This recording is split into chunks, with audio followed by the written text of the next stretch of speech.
প্রথমত হচ্ছে আমরা বর্তমানে কমলাসাগর বিধানসভার কোয়েডাফা পঞ্চায়েতে কামথানাতে এখন আছি।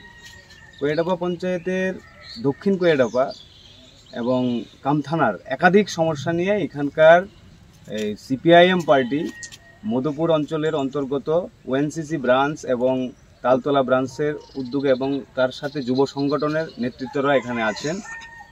এখানে যা লক্ষ্য করছেন আপনারা, আমরা যে এখানে দাঁড়িয়ে আছি এটা কামথানা বাজারের পেছনে কুইট্টা মোড়া বলে যাকে মানুষ বলে। এখানের বৃষ্টি দেখতে পাচ্ছেন অনেক দিন যাবৎ এই বৃষ্টি একেবারে ভঙ্গুর হয়ে গেছে, ভেঙে চৌচির হয়ে গেছে, যেখানে মানুষ যাতায়াতের ক্ষেত্রে খুব অসুবিধা হচ্ছে।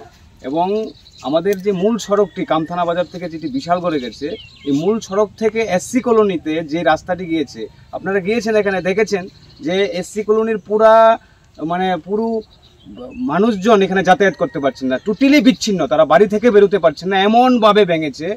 এবং আমাদের কামথানা বাজার থেকে যে দক্ষিণ কোয়েডাফা এবং মধুপুরের যে রাস্তাটি, সবচেয়ে বেশি আশ্চর্যের হচ্ছে আপনার দক্ষিণ কোয়েডাফা হাই স্কুলে যেখানে আপনারা গিয়েছেন, ছাত্রছাত্রীরা স্কুলের মধ্যে যেতে পারছে না, মাঝ রাস্তা ভেঙে চৌচির হয়ে গেছে।